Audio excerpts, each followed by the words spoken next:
Permítame presentarme. Mi nombre es Jorge Enderica. Soy emigrante con más de 20 años en los Estados Unidos y en el mundo de los negocios en este país. Mi propósito en este podcast es acompañarle y compartir información práctica para tomar decisiones importantes para su negocio, sea este una empresa ya consolidada o un nuevo emprendimiento. No me vea como un experto, más bien recíbame como una persona que como usted le ha tocado trabajar duro en este país buscando un mejor futuro para su familia. En estos términos, sentémonos a conversar sobre temas fundamentales para el desarrollo de su negocio alrededor de las 4 C. La primera C es crear, es decir, temas acerca de empezar un negocio, lanzar nuevos productos o servicios o entrar en un nuevo mercado. El tema de crecer, que tiene que ver con el aumento de las ventas, el desarrollo de la fuerza laboral y cómo dar a conocer su negocio. Cosechar, que tiene que ver con la rentabilidad del negocio, es decir, cómo establecer precios adecuados, controlar costos, etc. Y finalmente capitalizar, que tiene que ver con la manera de conseguir fuentes de capital para la adquisición de activos o capital de trabajo. Bienvenidos a Un Café con su Negocio. Hola amigos, ¿cómo están? Aquí nuevamente con ustedes Jorge Enderica en Un Café con su Negocio. El día de hoy vamos a introducir un tema sumamente importante para quienes están preparándose para expandir su negocio. Y se trata de la contratación, desarrollo de personal para expandir el negocio. Con nosotros el día de hoy tenemos un invitado especial que nos va a ayudar a entender algunos de los temas importantes desde el punto de vista legal que tenemos que considerar. Antes de empezar el episodio, quería recordarles que nuestro patrocinador principal, AssureNet Insurance Agency, está disponible para ustedes. Hablando de este tema de contratación personal, pues ellos los pueden asesorar con temas de Workers' Compensation, que es un seguro muy importante a la hora de contratar personal. Pues sin más, ahora quiero presentarles nuestro invitado el día de hoy. Se trata del abogado Ricardo Ceballos.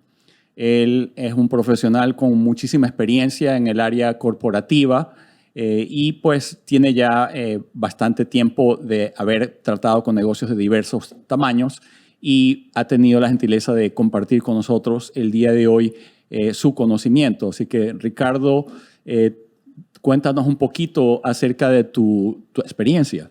Cómo no, Jorge. Antes que nada, muchas gracias por tenerme aquí. Muchas gracias a ti, a Un Café con su Negocio y al patrocinador, ¿verdad?, por darnos este espacio para compartir con las personas que nos escuchan y que nos ven.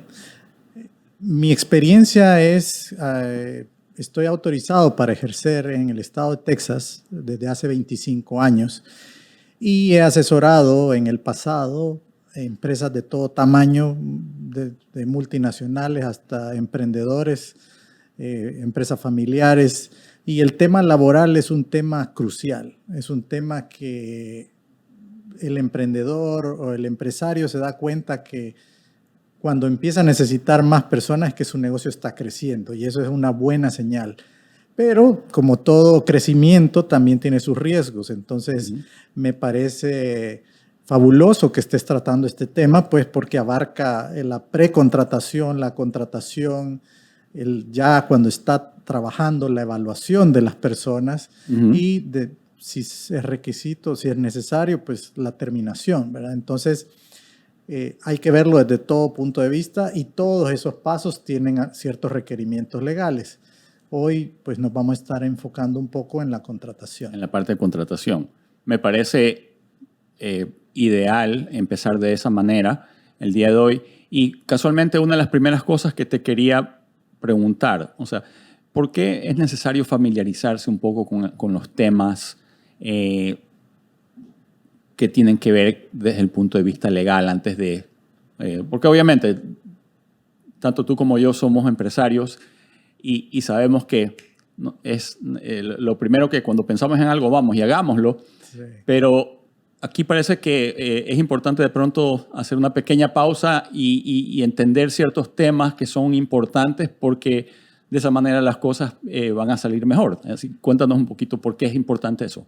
Yo creo y comparto tu opinión que cualquier empresario se enamora de su idea y quiere lanzarla al mercado lo más pronto posible, el producto o el servicio que está queriendo ofrecer. Y en ese afán, en ese entusiasmo, se puede tropezar. Entonces, lo que vamos a tratar de hacer hoy es establecer algunos temas que no se pueden quedar retrasados con esa evaluación que se puede hacer antes de iniciar el negocio o al momento de contratar personal. Es importante porque, como todo negocio, pues es un balance entre las oportunidades y los riesgos. Uh-huh. Entonces, si tienes tus riesgos controlados o tienes tus riesgos medidos, pues puedes sacarle más ventaja a las oportunidades que tienes. Contratar personal y el personal idóneo es una de las ventajas más grandes que puedes tener en tu mercado. Tener una buena cultura organizacional en tu empresa es una de las grandísimas ventajas que tú puedes tener. Entonces tienes que ser muy cuidadoso y mucha gente no lo ve así, desafortunadamente, pero en alguna parte leí que la decisión de contratar personal es una decisión estratégica. La persona idónea para el puesto tiene que encontrarse y es una decisión que va a traerte muchos beneficios si se hace correctamente.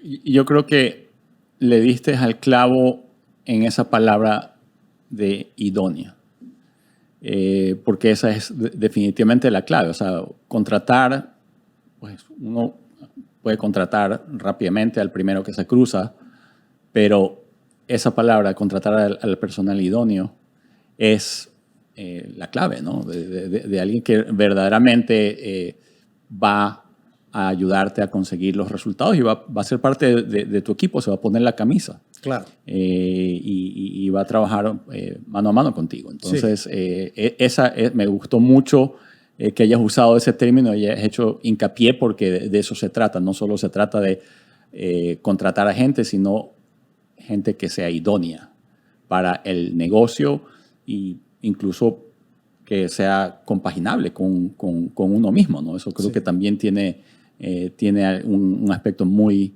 importante. Entremos entonces al grano, Ricardo. ¿Qué te parece si comenzamos a conversar de algunos de los temas importantes que tenemos que tener en mente en esos momentos que estamos buscando a la persona idónea que nos ayude en nuestro negocio? Perfecto, claro que sí. Ustedes van a encontrar mucha de la información que aquí vamos a compartir, ¿verdad? Tú la vas a poner en tu página para que quienes están escuchándonos o viéndonos puedan tener acceso a más información de la que vamos a compartir. Aquí vamos a tocar la punta del iceberg, pero hay más información que se puede encontrar.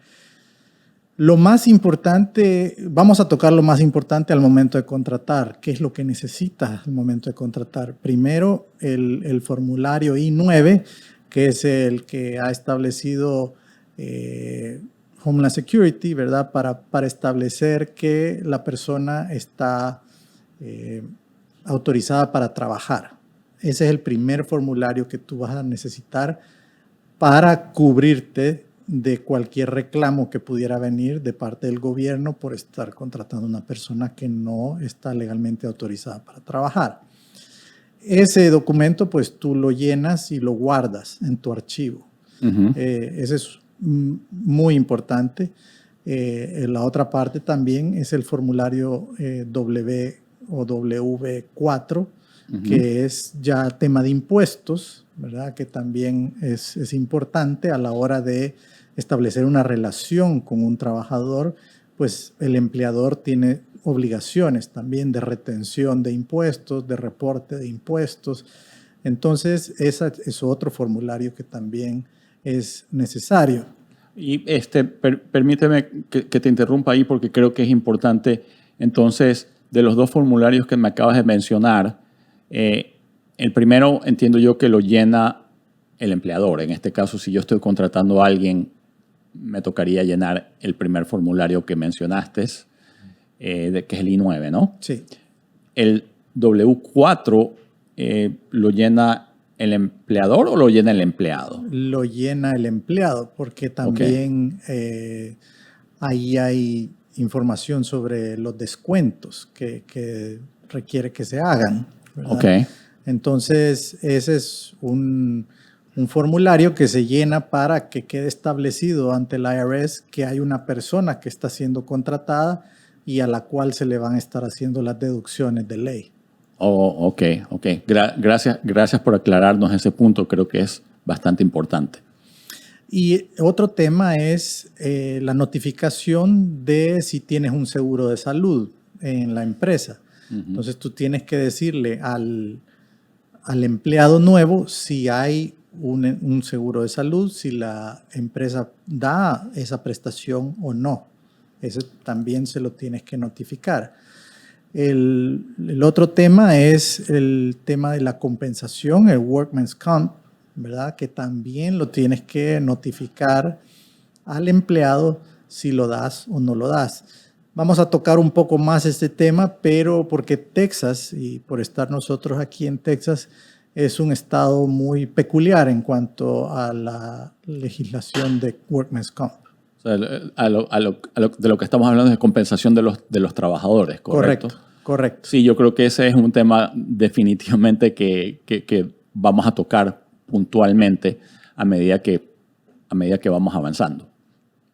Ahora, volviendo a los temas importantes, ¿hay alguna práctica, o algunas prácticas que tú dirías, mira, estos son cosas como una pequeña lista de cosas a tener en cuenta a la hora de contratar?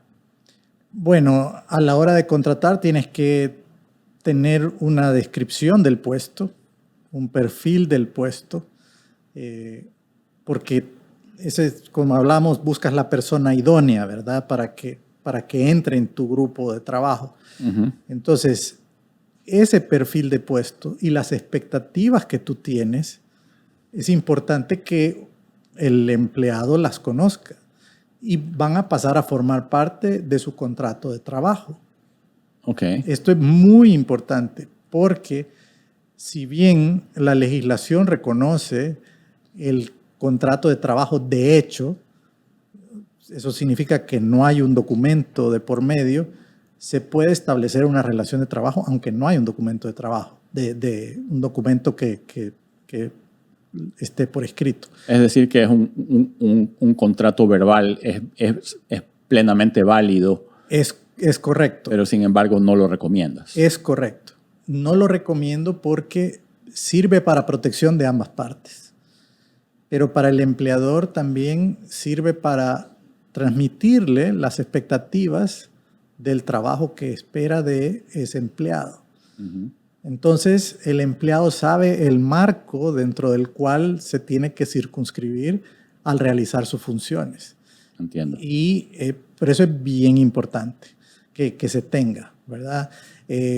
También otra parte importante son las políticas de la empresa. Y vuelvo al tema que mencionabas tú del entusiasmo del empresario que dice, voy a contratar, ¿verdad? Empieza a contratar y de repente dice, no me gusta cómo los empleados están haciendo esto. Sí, pero si no tenías las políticas antes de cómo querías que se hicieran las cosas, es bien difícil luego de que ya has contratado una o más personas decirles, miren, estas son las nuevas políticas, ¿verdad? Okay. Porque es un poco cambiarle las reglas de juego. Ajá. Y pudiera ser que algunos empleados no se sientan cómodos con ese cambio.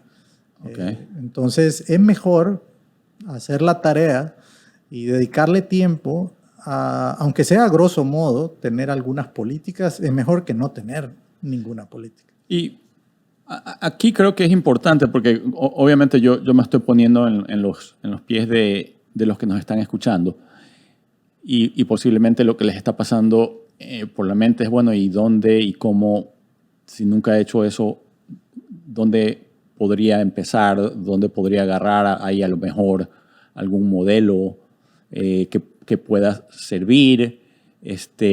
No sé si de pronto eso es algo de lo que un abogado como tú puede asistir a alguien para para por lo menos tener algo donde empezar y bueno, ya irlo modificando de acuerdo a la necesidad de ese negocio en particular. Sí, yo creo que si tú te apoyas en una empresa en busca de talentos, esa empresa muchas veces te puede ayudar. Okay. Tienen la estructura para hacerlo. Igual los abogados también podemos ayudar. Pero lo importante es que la cultura del negocio, esa no la conoce el abogado o el tercero. Lo importante es que el empresario tenga eso claro, cómo quiero que atiendan a mis clientes, cómo quiero que se sirva el producto, cómo quiero que se termine el producto. Eso es bien importante que se le transmita a la persona que va a estar ayudando. Okay. Puede ser un abogado, puede ser alguien de recursos humanos que ayude a desarrollar el manual de políticas. Okay. Ahí en línea puedes encontrar checklists de lo que un buen manual debería de tener.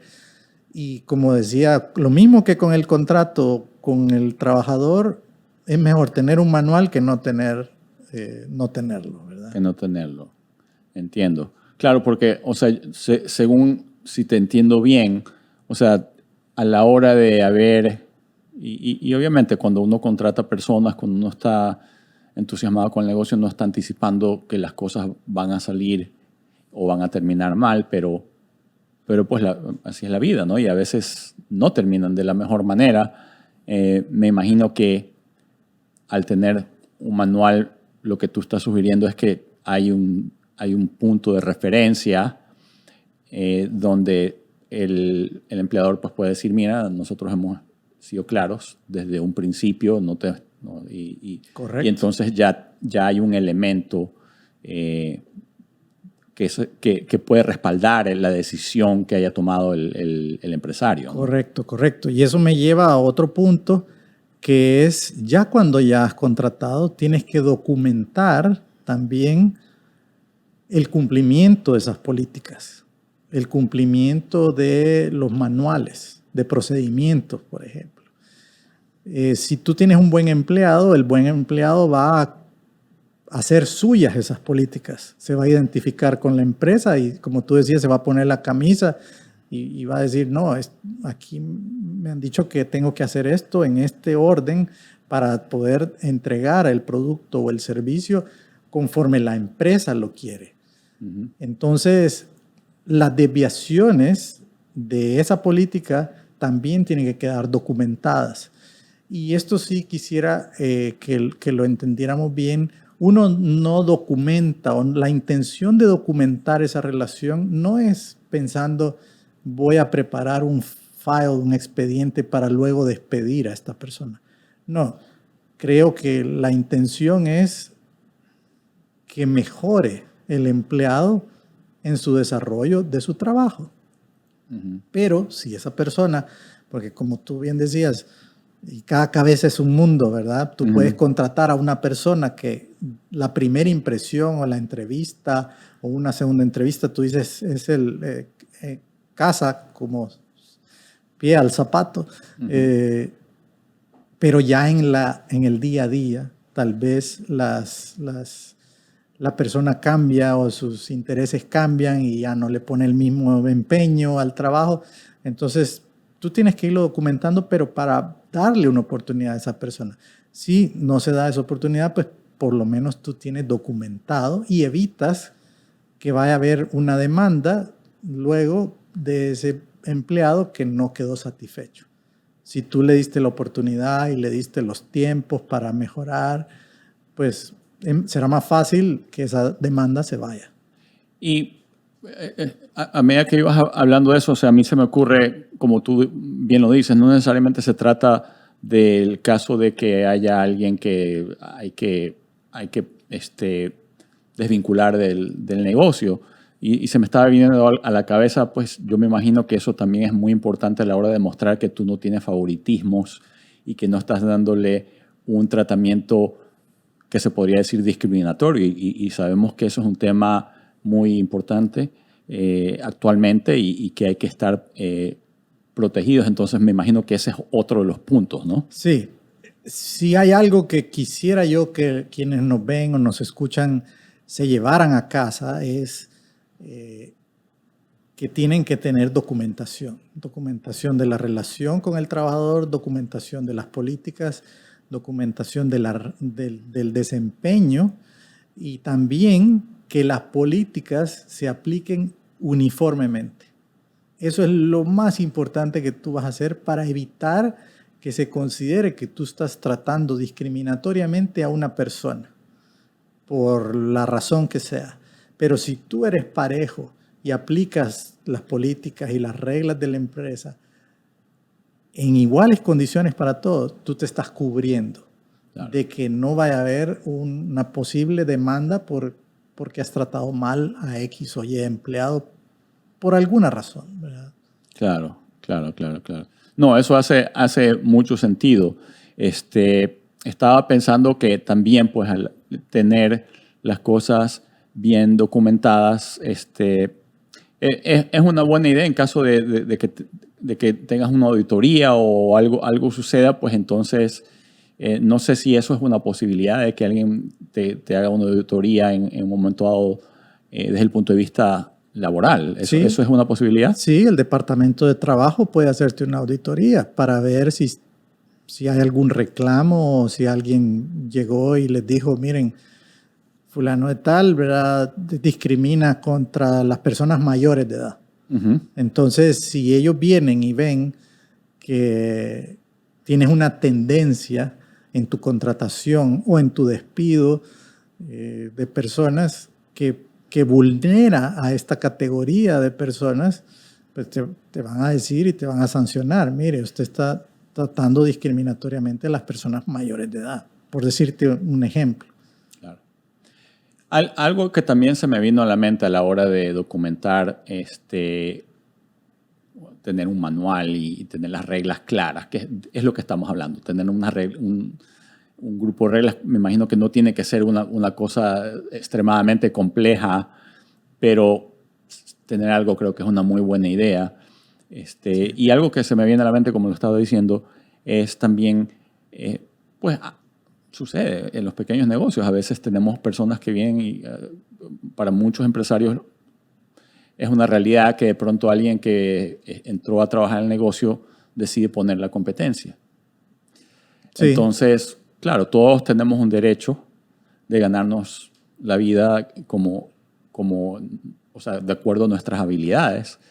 Pero te quería preguntar, o sea, ¿qué se puede hacer? O sea, ¿qué dirías tú que es algo justo, una forma justa de que de pronto un empresario también anticipando eso pueda tener ciertas protecciones para que de pronto pues no es impedir que alguien haga algo, sino que por lo menos que no haya una competencia desleal en un momento dado? Sí, lo más importante, y eso creo que todos los empresarios lo saben, cuál es la clave del éxito de su negocio. Uh-huh. Puede ser la fórmula del café que sirven, uh-huh, la mezcla del café. Uh-huh. Eso es un secreto, ¿verdad?, que puede cuidarse. Y muchos de los contratos para ese tipo de industrias que quieren proteger sus ideas, los contratos de trabajo incluyen cláusulas de protección de la propiedad intelectual de los dueños de la empresa. Okay. Eso es, digamos, de entrada.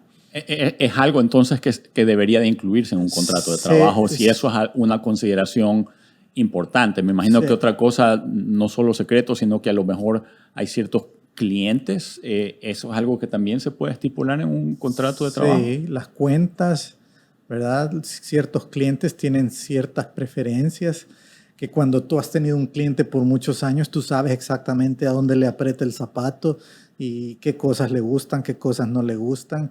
Entonces, ese conocimiento del cliente es algo que tú has construido con los años. Y sería malo para ti que de repente alguien de tu negocio se salga y conociendo todo eso, pues vaya y le toque la puerta a ese cliente. Para eso, para la salida, también hay unas cláusulas que se llaman de no competencia o non-compete. Okay. ¿Verdad? Okay. Lo único es que hay que tener mucho cuidado porque como como tú lo decías, todos tenemos derecho a ganarnos el pan y no puedes interferir tanto en el derecho de las personas para poder hacer Claro, su trabajo. O sea que no podrías interferir en que se dediquen a la misma actividad, pero si están, como quien dice, sacando provecho de algo que obtuvieron a través de tu negocio, eso sí se puede proteger. Sí, por ejemplo, ¿qué se ha dado? Pues que te roben tu base de datos, que se van de tu empresa y se llevan en una USB tu base de datos de tus clientes. Okay. Y que la utilicen para beneficiarse. Pues eso es, pues estás ya hablando casi de un delito, ¿verdad? Okay. Pero puede ser un poco más encubierto en que no se llevan nada, pero lo llevan en la mente, ¿verdad? Y le están haciendo ofertas o propuestas a tus clientes con el propósito de quedarse con tus clientes. Eso sí, es competencia desleal, ¿verdad? En muchas situaciones, pero hay que ver caso por caso, ¿verdad? Al tener un cliente, pues yo le hago preguntas y le digo, mire, ¿hay alguna parte de su negocio que usted quiera proteger? ¿Qué es lo más importante para usted? Sus clientes, su delivery, cómo entrega usted el producto, el servicio, su marca. Si usted tiene una marca muy reconocida, digamos, en su estado o donde usted hace negocios, porque ya se han dado casos de personas que no solo se van de la empresa, sino que ponen una empresa similar con una marca extremadamente similar. Entonces, se presta confusión entre los potenciales clientes. Algo que que habíamos hablado y creo que ya es hora de tocarlo es el tema de la compensación a los trabajadores. Podríamos hablar un poco de eso de ahí. Tú mencionaste que Texas es un estado sui generis en lo que respecta a ese tema en particular. Sí. Cuéntanos un poco cómo es que es sui generis, ¿de qué se trata eso? Sí, quizás para los que no conocen mucho este tema, el tema de la compensación o workman's comp viene de la posibilidad de que un trabajador, un empleado, sufra un accidente o salga perjudicado mientras está desarrollando actividades para las que ha sido contratado. En el pasado, este trabajador tenía una acción o podía demandar a su empleador por el daño que había recibido. Para balancear las cosas y darle, pues, oportunidad al empresario que no estuviera expuesto totalmente a una demanda que pudiera dejarlo quebrarlo, entonces se creó el sistema de Workman's Comp, bajo el cual el trabajador renuncia a ese derecho de poder demandar directamente a su empleador y se va a través de un seguro, por ejemplo. La peculiaridad de Texas es que mientras otros estados te exigen tener un seguro de Workman's Comp, el estado de Texas tú puedes decir, yo me voy a autoasegurar. Entonces sí tienes que llenar ciertos requisitos, llenar papeles con el Departamento de Seguros del estado y tú puedes autoasegurarte. Pero es un riesgo para tu empresa. O sea que si te entiendo bien, hay un par de cosas ahí que me acaban de... O sea, que creo que son importantes indagar un poco más. O sea, entiendo si lo capté, que el momento que tú contratas un seguro de Workers' Comp, como empresario tienes cierta protección legal contra una demanda. Es correcto. Es correcto. Y volvemos al tema de manejar riesgos. Si tú estás en una industria como la construcción, por ejemplo, donde el riesgo puede ser más elevado que en la industria de restaurantes, pues tú tienes que tener más protección. El seguro lo que hace es que te disminuye lo que tú tienes que contribuir y te compensa o te sube la posibilidad de que si te llega una demanda muy grande, pues el seguro te lo cubra. Entonces, lo que estás haciendo a través del seguro de Workman's Comp es pagar un precio, una prima, para estar asegurado por un monto que tú te sientas cómodo y en eso te pueden asesorar qué nivel necesitas tú dependiendo de tu industria para estar protegido contra una potencial demanda contra ti.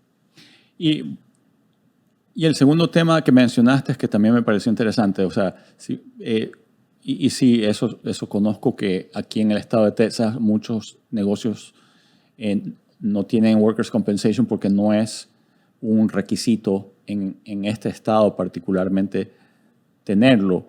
Pero asumo yo que, como tú lo dijiste, ¿cuáles son las obligaciones igual que uno tiene, aunque no tenga la obligación del seguro? Pero creo que hay otras obligaciones que mencionaste. ¿Podrías dar un poquito más de información acerca de eso?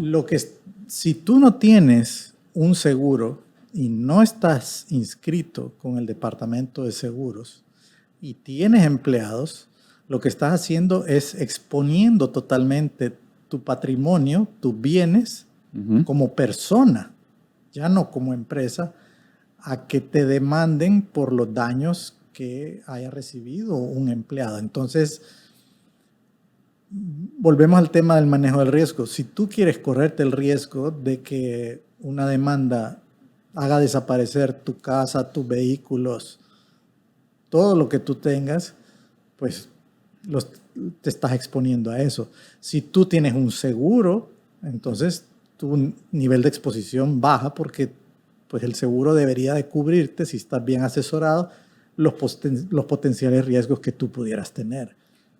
Yo asumo que en ese caso de negocios que deciden que van a asumir ese riesgo, obviamente eso es una decisión que cada quien lo toma, asumo que existe algún tipo de requisito de reportar eso al Estado. Sí. O sea, no es como que puedes tomar la decisión, sí, no lo voy a hacer, pero y ahí quedó. O sea, si tomas esa decisión, igual tienes que hacer algún tipo de reporte al Estado para dejarle saber. Sí, tú tienes la opción de no hacer nada, pero esa es la peor opción porque te estás exponiendo. Tienes la opción de autoasegurarte o de autoasegurarte con otro grupo de empresas. Eso se puede hacer. Si tú te aseguras tú solo o con otras empresas, tienes siempre que reportarlo y tiene que estar preaprobado por el Departamento de Seguros de Texas. Ok, interesante. Entonces, tienes que tener esa aprobación. Interesante. Y lo otro es tener un seguro contra esa posibilidad, ¿verdad? De workman's comp. Ese no lo reportas porque la aseguradora está ahí Entiendo. para realizar ese negocio. Perfecto, perfecto. Ricardo, te agradezco muchísimo. Yo creo que podríamos pasar horas hablando de este tema, pero creo que nos has dado muy buena información el día de hoy. Sobre todo lo que nosotros tratamos aquí siempre es de buscar que la conversación sea alrededor de temas prácticos, de cosas que son implementables para los negocios y no hablemos de cosas muy teóricas, ¿no? Y te agradezco porque ha sido muy, muy útil, muy pragmática, muy clara la información que has compartido con nosotros el día de hoy. Así que nuevamente, gracias por acompañarnos el día de hoy. Amigos, pues sin más, aquí me despido de ustedes.